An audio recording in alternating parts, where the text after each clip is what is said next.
तर राज्यात विरोधी पक्षातील अनेक नेत्यांनी सत्ताधारी पक्षात उड्या घ्यायला सुरुवात केल्यानं मोठा राजकीय भूकंप झालाय। अनेकांना प्रश्न पडलाय की हे नेते असं का वागतायत, पण यामध्ये नेत्यांचा कसला स्वार्थ नाही बरं का। हे सगळं सुरू आहे ते त्यांच्या कार्यकर्त्यांसाठी।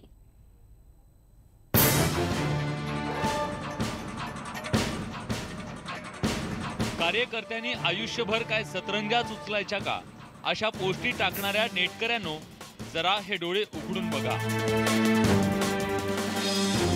मोठ्या कष्टाने मिळवलेली आमदारकी भिरकावण्यासाठी नेत्यांची कशी रांग लागली आहे। बघा आमदारकीची झूल नेते कशी चुटकीसरशी फेकून देत आहेत। का कुणासाठी म्हणून काय विचारताय? अहो हे सगळं सुरू आहे फक्त कार्यकर्त्यांसाठी। तुम्हीच ऐका। पुन्हा एकदा भारतीय जनता पक्ष सत्तेवर निवडून येईल हे सर्वसामान्य नागरिकाला वाटायला लागलं। त्यावेळेस सर्वसामान्य नागरिक आणि माझे कार्यकर्ते म्हणायला लागले आता तुम्हाला बदलून घेतलंच पाहिजे, असा प्रेशर माझ्यावर टाकण्यात आला। आणि भविष्य काम विभागाची जनतेची कामं व्हावी यासाठी मी बीजेपी पक्षामध्ये जातो। सरकारकडनं किंवा येणाऱ्या याच्यामध्ये जी आपल्याला परिस्थिती दिसते राजकीय त्या याच्यावर निर्णय घेतला की बाबा शेवटी हे प्रश्न सोडवून घ्यायचे असले तर सत्तेच्या बाजूने असण्याशिवाय पर्याय नाही। कार्यकर्ता हा नेत्यांचा आत्मा, मग त्याचा आदेश शिरसावंती असायलाच हवा। विचार, तत्व, निष्ठा या सगळ्या इतिहास जमा झालेल्या शब्दात अडकून पडायचं की कार्यकर्त्यांचा आदेश पाळायचा हा नेत्यांसमोरचा यक्ष प्रश्न।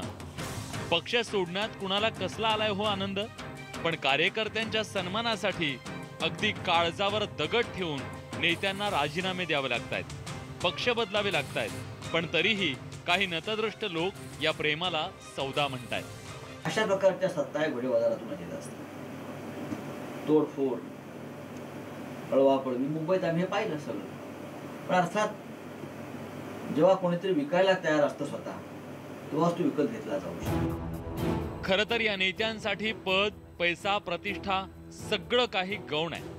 फक्त कार्यकर्त्यांसाठीच सत्ता सुंदरीच्या पुढे त्यांना असे गुडघे टेकावे लागतायत।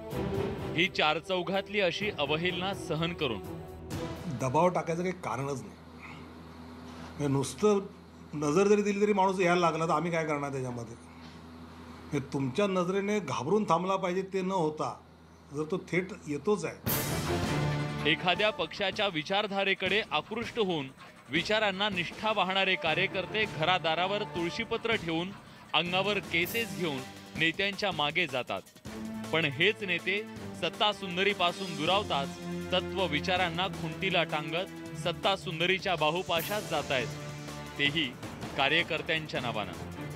Bureau report, news 18 Lokmat.